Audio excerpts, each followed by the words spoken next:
आता मी भोगीची भाजी बनवणार आहे, तर त्यासाठी आपण सगळ्या भाज्या निवडून घेतलेल्या आहेत.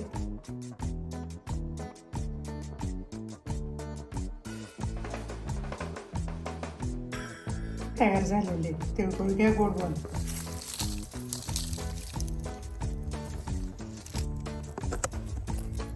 सगळ्या भाज्या आता आपल्याला आपल्या रानातून गोळा करायच्या.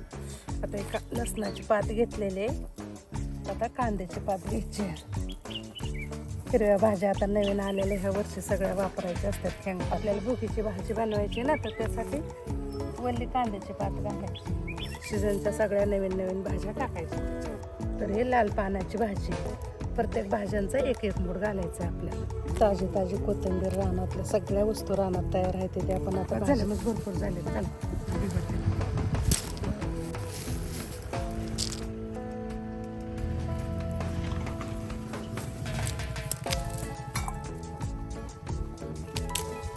काय मस्त शेंगा आल्यात ना, एकदम छान आले.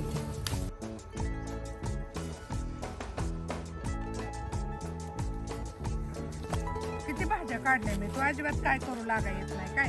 कांद्याची पात, हे सगळ्या भाज्या घेतल्या. त्यात आपल्याला भोगीची भाजी बनवायची ना. किती वेळ झालं मी रानात आले, तू काय आले का मला मदत करायला?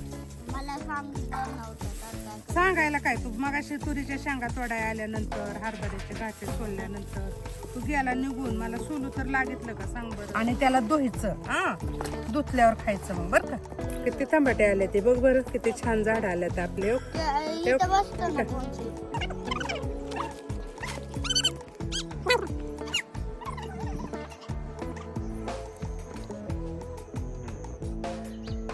नमस्कार, मकर संक्रांतीच्या आपल्या सगळ्यांना खूप खूप शुभेच्छा.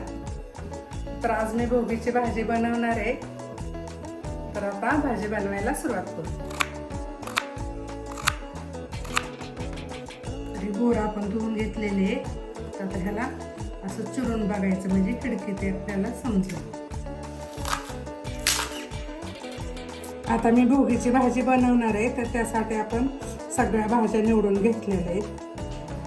तर आता आपल्याला भाजी बनवायची, तर काय भाज्या आपण आपल्या छोट्याशा शेतातून आणलेले, बाकीच्या काय मार्केटमधून आणल्या. तर आता आपल्याला भाजी बनवायची. तर भाजी तर आता पावटा घेतलेला आहे, वाटाणा, घेवडा, हरभरा, गाजर, लसणाची पात घेतलेली, कोथिंबीर आणि लाल पानाची भाजी आणि चाकवताची 2 भाज्या घेतलेल्या थोड्याशा.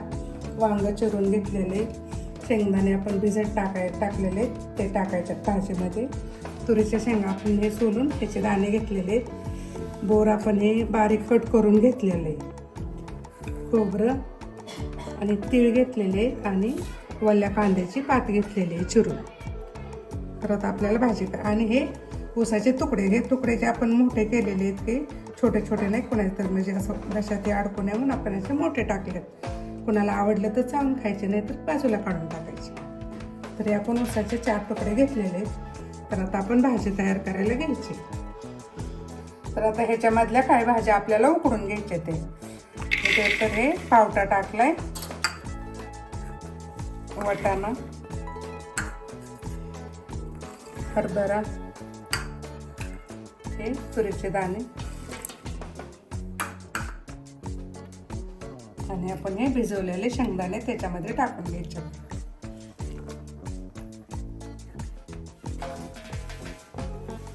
तर ह्याची आता आपल्याला कुकर लावला ना, एकच शिट्टी करून घ्यायची.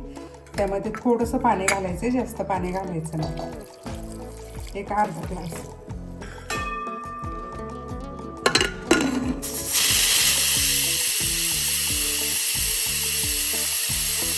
आता आपण एक कुकरची शिट्टी करून घेतलेली. कुकर थंड होईपर्यंत तीळ वगैरे भाजून घेऊ. कढई गरम झालेले आहे, तर आता आपण हे तीळ भाजून घ्यायचे. तीळ चांगले तडतडले की मग यामध्येच खोबरं टाकून घ्यायचं.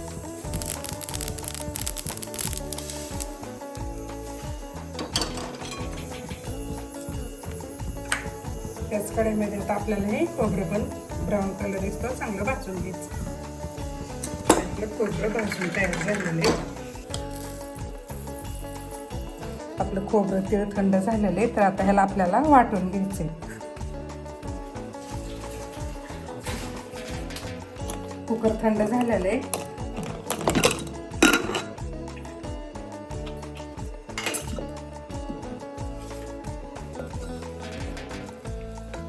छान उकडून निघलेले. तर आता आपल्याला याची भाजी टाकून घ्यायची.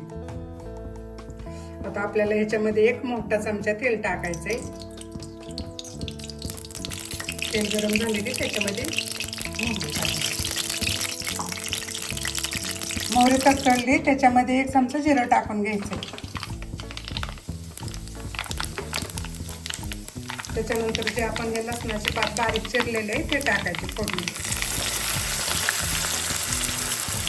आता पानं कढीपत्त्याचे टाकायचे. त्याच्यामध्ये जे आपण हे वल्ली पात आणली ना कांद्याचे कांदे ते चिरून घेतलेले बारीक ते टाकून द्यायचे. आपण जे वल्ला कांदा टाकलाय ना त्याचं तळल्यानंतर चांगला खमंग वास सुटेपर्यंत परतून घ्यायचा असतो चांगला. आता हे आपली कांद्याची पात चांगली परतलेली आहे. तर त्याच्यामध्ये आपल्याला आता मसाले टाकून घ्यायच्यात. अर्धा चमचा हळद, 1 चमचा मिरची पावडर, गोडा मसाला 1 चमचा टाकायचा आणि जे आपण घरी वापरतो रोजचा घरचा मसाला ते 2 चमचे टाकायचे. मसाले चांगले तळून घ्यायचे. याच्यामध्ये खोबरं आणि तीळ वाटलेले वाटण याच्यामध्ये टाकायचे आणि ह्याला पण चांगलं तेलात परतून घ्यायचं. ते शेंगदाण्याचं कूट टाकायचं. तर आता हे आपले सगळे मसाले चांगले परतून झालेले आहेत. त्याच्यामध्ये आता भाज्या टाकून घ्यायच्या. त्याच्यामध्ये कोथिंबीर पण टाकून थोडंसं परत एकदा हलवून घ्यायची. आता सगळ्या भाज्या टाकायच्यात. जिरा टाकल्यानंतर हे वांगे टाकायचे बारीक करून घेतलेलं आपण. गाजर टाकायचं. साखर आणि लाल पाण्याचे 2 देठ आपण आणले ते टाकायचे. हा ऊसाचे तुकडे टाकून झालेले. तर आता आपण हे कुकरमध्ये जे उकडलेल्या भाज्या आहेत ते त्याच्यामध्ये टाकून घ्यायचं.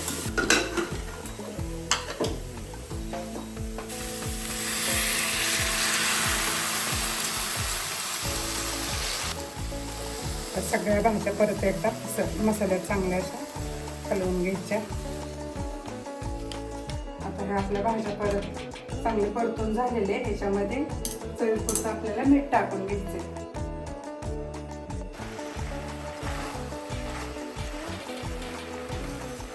त्याच्यामध्ये 1 चमचा बेसन पीठ टाकून घ्यायचे. बेसन पीठ टाकलं ना भाजी जरा घट्ट आणि एकजीव दिसते. मग त्याकरता टाकायचं. त्याच्यामध्ये आता मोठा ग्लास पाणी टाकायचं. सगळ्या भाज्या बुडेपर्यंत पाणी टाकायचं आणि पाणी थंड टाकायचं नाही, गरम केलेलं पाणी टाकायचं. तर आता हे पूर्ण भाजी आपल्या ह्याच्यामध्ये बुडलेली आहे. तर ह्याच्यावरती झाकण ठेवून बारीक गॅसवर चांगलं शिजून द्यायचं.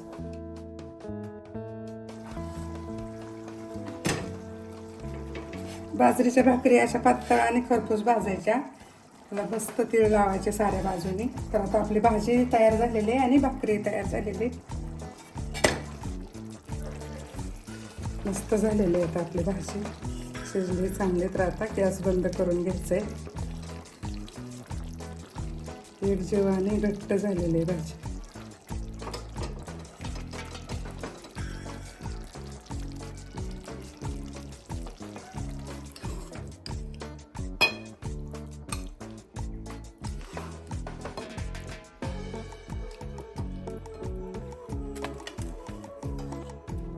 भाजी, भाकरी आणि तिळाचे लाडू आपले तयार झालेले आहेत. तिळगुळ घ्या, गोड बनवा.